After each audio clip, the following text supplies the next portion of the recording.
सुना होगा कभी ये खट्टर साहब के क्लासमेट हैं, ध्यान से देखो इनको। खट्टर साहब को भी बताओ यह बात, अगर डब्बी की तो वो भी बात ने मान लिया अगर जो अपने डब्बी की बात ने नहीं मान रहा। अच्छा मुख्यमंत्री है भाई, मुख्यमंत्री तो बन रहा है कि मतलब उड़ा यमराज की कुर्सी पे थोड़ी बैठा है। अगर तेरे हाथ में है जीना मारना किसी को, तो मुख्यमंत्री साहब से हम ये रिक्वेस्ट कर रहे हैं, शिक्षा मंत्री तो भी कर रहे हैं, हालांकि शिक्षा मंत्री अनपढ़ है, क्या करें हम, समस्या ये भी है हमारे सामने। हमारे सरकार के खिलाफ खड़े हैं, फिर ये जो इनके स्कूल बंद कर दिए थे। मुख्यमंत्री साहब यह भी बात सुन लिए, सारे खिलाफ हो ना भाई, हाथ ठाकर बताओ दोनों ये सारी भाई। आप इतने शराब के ठेके खोलने लग रहे हो, स्कूल आने बंद क्यों करने लग रहे हो? और अगर आपको लगता है स्कूल बंद करने हैं और ठेके खोलने जरूरी है, फिर उन स्कूलों में ठेके खोल दियो, ठीक है भाई, ले।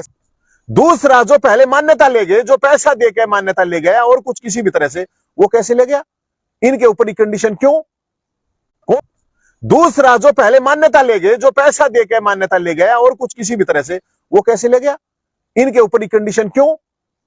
मैनिफेस्टो लेके जाओगे, हम बताओगे क्या, ये याद दिलाओगे ये मैनिफेस्टो था। तो इस मैनिफेस्टो में जब कह रखी थी, तो अब स्कूल किस आधार पर बंद किए जा रहे हैं, सवाल इस बात का है। जी, मेरा नाम विजय कुमार है और टिटौली गांव में विजय हाई स्कूल के नाम से मैं स्कूल चलाता हूं। Federation of private school Haryana, जिनका नेतृत्व कुलभूषण शर्मा जी करते हैं, उनका मैं सहयोगी हूं।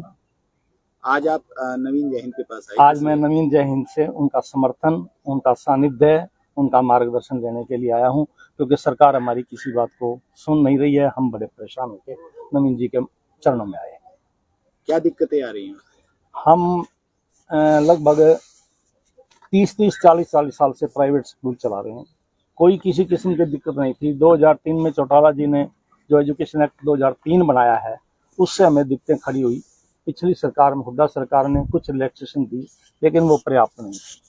इस सरकार ने भी कुछ रिलैक्सेशन दी, वो भी पर्याप्त नहीं है। खास तौर से जो रिलैक्सेशन है वो है हमारी ज़मीन हम पड़ोस के किसी भी व्यक्ति से 1 इंच भी खरीद नहीं सकते, चाहे पैसे जेब में हो तो भी।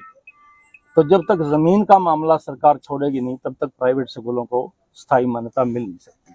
और फिर मुझे ये भी नहीं लगता कि स्थायी मान्यता कोई ज़रूरी है। जब पहले भी अस्थायी चलते आए हैं, आज भी अस्थायी चल सकते हैं। किसी और तरीके से स्कूलों को अनुमति दी जा सकती है, प्राइवेट फार्म भरवाए जा सकते हैं।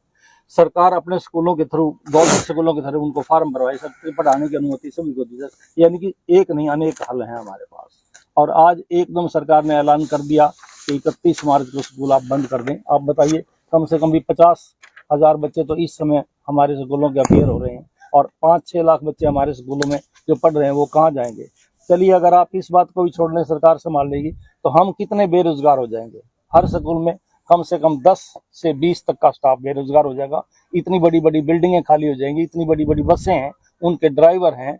बच्चों के माँ बाप हमें चाहते हैं कि हम, और सरकार ये चाहती है कि हम ना पढ़ाएं, वो सरकारी स्कूलों में धक्के खाएं। यदि सरकारी स्कूल इतने अच्छे होते तो हमारे कभी कामयाबी ना होते, पहली बात तो ये है। और जो बड़े बड़े स्कूल हैं, जिसको आप CBSE कहते हैं, उन स्कूलों की फीसें हमारे गांव के लोग, विशेष तौर से निचले तबके के लोग, प्रोवाइड नहीं कर सकते हैं। यदि उन बच्चों को हमें शिक्षित करना हमारा उद्देश्य है, तो सरकार को ये सोचना चाहिए कि स्कूल सभी चलने चाहिए। और मुझे तो कई ये कहते हुए कोई संकोच नहीं है कि सरकार ने बेरोजगारों की फौज इकट्ठी करने का ठेका उठा लिया है, खासतौर से मनोहर सरकार। विजय जी, आपको सत्ता पक्ष के नेताओं से मिलना चाहिए था, आपको विपक्ष के नेताओं से मिलना चाहिए था, लेकिन आप नवीन जैन के पास आते हैं समस्या लेकर, जबकि ये ना तो राजनीति पार्टी में है, ना कहीं ये राजनीति में है। ये तो समझिए, कैसे समस्या का हल करवा पाएंगे आप? जी, मैं बताता हूँ। मनोहर लाली मेरे क्लासमेट हैं, और मैं 3 बार उनके साथ बातचीत करने की कोशिश की। वो सुनना ही नहीं चाहते, वो सिर्फ अधिकारियों की बात सुनते हैं, अपनी बुद्धि से कोई विचार नहीं करते। यदि वो अपनी बुद्धि से विचार करें, जिस समय वो कुर्ता पजामा पहन कर आते थे मेरे साथ, हम कॉलेज में पढ़ते थे, गवर्नमेंट स्कूल, उनको अपना टाइम शायद भूल गया, और वो शिक्षा का महत्व समझते ही नहीं, तो क्या बात की जाए। और रही आप विपक्ष की बात करते हैं, हुड्डा साहब के साथ 3 अप्रैल 2012 को हमारी मीटिंग हुई थी चंडीगढ़ में। उस समय उन्होंने लगभग समाधान निकाल दिया था, लेकिन वो हमारी गलती रही कि जिस वजह से वो समाधान हम पा नहीं सके। अब एक गलती हमारे से हुई है जो मैं स्वीकार करता हूँ। हमारे लोगों ने कुछ जमीन के कागजात जो दिए हुए हैं वो गलत दिए हैं। सरकार उसको बहाना बना के सभी को नहीं रोक सकती। यदि एक आदमी ने गलती की है तो उसका दंड सारे समाज को या सारे स्कूलों में नहीं देना चाहिए। तो गलती ये हुई है कि अधिकारियों ने पैसे ले लेकर मान्यता दी है। किसी भी अधिकारी को हम सही और सच्चा ईमानदारी का सर्टिफिकेट नहीं दे सकते कि इसने सही मान्यता दी है। कम जमीन वाले को भी मान्यता मिल गई, उन स्कूलों से जो बड़े बड़े स्कूल हैं उनसे बढ़िया रिजल्ट। और यदि आपने प्रूफ देखना है तो ये देख लीजिए। हाँ, 2022 2006 और 14 में। आप नरेंद्र सेठी, प्रेसिडेंट सर्व हरियाणा प्राइवेट स्कूल संघ। आज हम हमारे अस्थायी स्कूलों और परमिशन स्कूल या जो भी गैर मान्यता प्राप्त स्कूल है, एग्जिस्टिंग के स्कूल है, उनकी आवाज को बुलंद करने के लिए नवीन जैन भाई जी के पास आए हैं।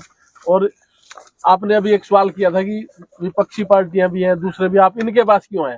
तो हम काफी समय से देख रहे हैं, मीडिया में हमारे को जानकारी मिली है, या जो प्रयास है इनके वो इस तरीके सार्थक प्रयास है, चाहे वो बुढ़ापा पेंशन की बात हो, चाहे वो पुरानी पेंशन लागू करवाने की बात हो, चाहे वो और जो सरपंचों की बात हो, यानी कोई भी जन मुद्दा है वो नवीन जैन जी बहुत मजबूती से उठा रहे हैं और सरकार का उस पर असर भी पड़ रहा है। और हमारा भी जन मुद्दा है, हम भी शिक्षा दे रहे हैं, ना कि कोई और गलत काम कर रहे हैं। और हमारे शिक्षा के मंदिरों को सरकार जो है ना जबरदस्ती बंद करना चाहती है, और उसके खिलाफ हम एकजुट होकर जो है ना आंदोलन के रूप में जो है ना जो क्रांतिकारी भाई नवीन जैन वो लगातार प्रयासरत है। और इनके प्रयासों से हमारी जो टीम है, आज पूरे हरियाणा से हम साथी आए हुए हैं, हमारे साथ जुड़े हुए बहुत से साथी और दूसरी यूनियन से जुड़े हुए बहुत सारे स्कूल साथी हैं। मैं हिसार से हूँ और भिवानी से, फरीदाबाद से, नारनौल से, महेंद्रगढ़ से, सिरसा से, काफी हर डिस्ट्रिक्ट से जो हमारे यूनियन से जुड़े साथी वह और भी आज थोड़े आए हुए हैं। लेकिन अभी हमने 11 तारीख का जो कार्यक्रम रखा है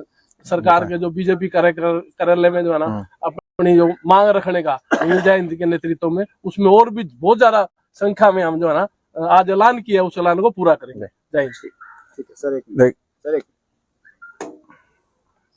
रुकिएगा जी। ठीक है, वो आए हुए हैं पूरे हरियाणा से आए हुए ना भाई। और इशू ये है कि 31 मार्च तक इनको सबको समय दिया गया कि आपके स्कूल बंद कर दिए जाएंगे। अलग अलग तरह का क्राइटेरिया, अलग अलग तरह की कंडीशन बना के, तो सरकार से ये डिमांड है कि 60,000 तो बेरोजगार कर रही है सरकार, 5-6 लाख बालक हैं उनका भविष्य खराब कर रही है। और ये वो स्कूल हैं जो बहुत से गरीब लोगों, खासकर गरीब तबके के बच्चे वहां पे पढ़ते हैं और बड़े बड़े अफसर भी बने हैं। और अगर सरकार के स्कूल इतने बढ़िया हैं तो इनके स्कूल तो अपने आप बंद हो जाएंगे, करने की क्या जरूरत है? ओ आप लोगों ने सुना होगा कभी ये खट्टर साहब के क्लासमेट हैं, ध्यान से देखो इनको। खट्टर साहब को भी बताओ यह बात, अगर डब्बी की तो वो भी बात ने मान लिया। अगर जो अपने डब्बी की बात ने नहीं मान रहा, अच्छा मुख्यमंत्री है भाई, मुख्यमंत्री तो बन रहा है कि मतलब उड़ा यमराज की कुर्सी पे थोड़ी बैठा है। अगर तेरे हाथ में है जीना मारना किसी को, तो मुख्यमंत्री साहब से हम ये रिक्वेस्ट कर रहे हैं, शिक्षा मंत्री तो भी कर रहे हैं, हालांकि शिक्षा मंत्री अनपढ़ है, क्या करें हम, समस्या ये भी है हमारे सामने। लेकिन उनको इतना जरूर जानकारी होगी शिक्षा मंत्री को। अब शिक्षा मंत्री जी आप ये देखिए कि चुनाव भी आ रहा है और ये घड़े नहीं कहूं ना, मैं घड़ा ना कहूं, कम तक कम बताऊं, 10 लाख वोटा ने प्रभावित करेंगे। ये 10 लाख वोट से ध्यान रख लियो इस बात का, सैकड़ा है। और सारे सरकार के खिलाफ खड़े हैं, फिर ये जो इनके स्कूल बंद कर दिए थे। मुख्यमंत्री साहब यह भी बात सुन लिए, सारे खिलाफ हो ना भाई, हाथ ठाकर बताओ दोनों। ये सारे हजारों बच्चे पढ़ा रखे इनने, न्यू को ना मान खदे, न्यू मानते हो भाई वो खाम खाता ही ठाई गिरे को ना हट दे, सारे पढ़े लिखे हैं। आप सरकार से, मुख्यमंत्री साहब से रिक्वेस्ट है हमारी, भाई आप इतने शराब के ठेके खोलने लग रहे हो, स्कूल आने बंद क्यों करने लग रहे हो? और अगर आपको लगता है स्कूल बंद करने हैं और ठेके खोलने जरूरी है, फिर उन स्कूलों में ठेके खोल दियो, ठीक है भाई, लाइसेंस ले लेंगे भाई। फिर शराब के ठेके के लाइसेंस दे दो फिर। अरे ये सेवाएं तो कर रहे हैं, कोई पाप कर रहे हैं क्या? और गजब बात, एक इंटरेस्टिंग चीज ये है, जो क्राइटेरिया कंडीशन इनके ऊपर लगाए जा रहे हैं उसी क्राइटेरिया कंडीशन में सरकारी स्कूल चल रहे हैं, तो फिर उनमें भी बंद कर दो। दूसरा, जो पहले मान्यता ले गए, जो पैसा देकर मान्यता ले गया और कुछ किसी भी तरह से, वो कैसे ले गया? इनके ऊपर ही कंडीशन क्यों? कौन सा गलत काम ऐसा कर रहे हैं ये? ये जो बेरोजगार होंगे 60,000 लोग, कहां जाएंगे? ये क्या करेंगे? ये सवाल है सबसे बड़ा। अब जो सबसे जरूरी चीज है वह मैं आपको बताता हूं, ये है मैनिफेस्टो 2000 का, ये 14-19, ये इसमें देखो ये लिख रखा है, मान्यता शर्तों को विशेष मान्यता प्राप्त करने के लिए विशेष भूमि भवन शर्तों सरल करेंगे, प्राइवेट स्कूलों में मान्यता प्रदान की जाएगी, अस्थायी मान्यता परमिशन प्राप्त स्कूलों को स्थायी मान्यता प्राप्त करी जाएगी। तो कहा मैनिफेस्टो भाई? ये झूठ बगाड़ना ही लिख रखा था, इनने सारे ने वोट दी, सारे ने दी थी ना। रेलिया में बस भर भर के ले गए, ये रेलिया में बस भर भर के ले गए। तो ऐसा काम क्यों कर रहे हो? अगर भाई जिन लोगों ने आप लोगों का साथ दिया, तन मन धन से आपके साथ खड़े थे, उन निर्माण के चक्कर में लाग रहे हो। तो खट्टर साहब ये बात ध्यान से सुन लियो, इस सरकार का ऐसा मतलब क्या करे आ रहे हो, क्या करें जी, क्या बस वो कहना इसकी दुरुक्ति करते हैं, पढ़े लिखे आ रहे हैं सारे आड़ा में, ज्यादा कुछ ना करें। खट्टर साहब हम ये बता रहे हैं, और ये जानकारी आपको मैं दे रहा हूं, 11 मार्च शनिवार को ये फैसला हुआ है। यहाँ पे सभी साथियों ने, सभी अलग अलग संगठनों के लोग आ रहे हैं, इन्होंने फैसला कराया कि जितने भी अस्थायी व गैर मान्यता प्राप्त हैं स्कूल, सबकी हड़ताल होगी। तैयार हो भाई ना सारे? 8 आगे बता दो एक बार। बंद हो गया उस दिन स्कूल, 11 तारीख शनिवार, और 11 बजे मानसरोवर पार्क रोहतक में पहुंच के बीजेपी के राज्य कार्यालय पर ये मैनिफेस्टो लेकर जाएंगे, हम बताएंगे, क्या ये याद दिलाओगे ये मैनिफेस्टो था। तो इस मैनिफेस्टो में जब कह रखी थी, तो अब स्कूल किस आधार पर बंद किए जा रहे हैं, सवाल इस बात का है। तो हम लोग और जितने भी साथी हैं ये, क्योंकि बहुत परेशान हो रहे हैं, पहले मानसिक परेशानी चल रही है लोगों का कि मुश्किलें दे कोरोना कराना गया है, ऊपर तक इन पे इस तरह की कंडीशनर वो कर रहे हैं। तो हम सरकार से यही कहे, अरे नहीं तो भाई खूटा पड़ने तैयार है सरकार का, ये तैयार होना भाई सारे, ये पढ़े लिखे हैं सारे, अनपढ़ नहीं है। नवीन, आप खुद कह रहे हो बार बार कि पढ़े लिखे हैं, क्या यही रास्ता है मतलब आंदोलन का? और क्या करें भाई, आंदोलन तो करना पड़ेगा, कोई जिंदा है तो जिंदा देखना पड़ेगा, मुर्दे थोड़ी है। इनके हकों की बात है, रोजी रोटी की बात है यार, ये कथी वो भी मर जाएंगे जब रोजी रोटी नहीं होगी। अरे अकेले इनकी बात नहीं है, अकेले रोजी रोटी की, इनके साथ में जो 60-70 हजार जो बेरोजगार होंगे उनकी है, और उसके साथ जो 5-6 लाख बालक पढ़ रहे हैं, गरीबा के बालक, 100 रुपये 200 रुपये 500 रुपये फीस दे गए, वे कितने जाओगे भाई? उन तना दीजिए 5-5 हजार रुपये महीना, बताओ। तो ये मीटिंग करके ये इतना बड़ा मामला है, इसलिए हमने किया है। 11 तारीख की कॉल है, सारे गैर मान्यता प्राप्त स्थायी जितने भी स्कूल हैं वो उस दिन बंद रहेंगे, हड़ताल है उनकी। और उस दिन 11 बजे मानसरोवर पार्क में सभी साथी आएंगे वहां पे, और ये मैनिफेस्टो जाके दिखाएंगे। और आशा है हमारे को वो जो मैनिफेस्टो लिखने वाले हरियाणा सरकार के लोग वहां पे उस दिन मिले, अगर वो ताकि जवाब दे सके कि इन 5-6 लाख बड़का का, इन 60 हजार जो बेरोजगार होंगे, इनका कौन रखाड़ी है। और कोई सवाल है? 2003 कानून का सहारा भी ले सकते हैं, अगर गलत हो रहा है तो ये करो। हाँ, कानून का सहारा। अरे फिर कानून का सहारा हाथ पांच रोड बताओगे, क्या प्रॉब्लम है भाई? नहीं, उस वे में कह रहे हैं कि ये पढ़ी लिखी बिरादरी है, क्या इनको रोड पे आना चाहिए? क्यों पढ़े लिखे रोड पे क्यों ना आना चाहिए? भगत सिंह ने एक बात बताओ रोड पे ले आ रही है भाई साहब, ये कौन सा शौक मारे हैं? कोई मतलब टूरिस्ट वो रोड थोड़ी है वो, कि उड़े शिमला कुन्नू मलानी में आइसक्रीम खाते घूमेंगे उस रोड पे गए।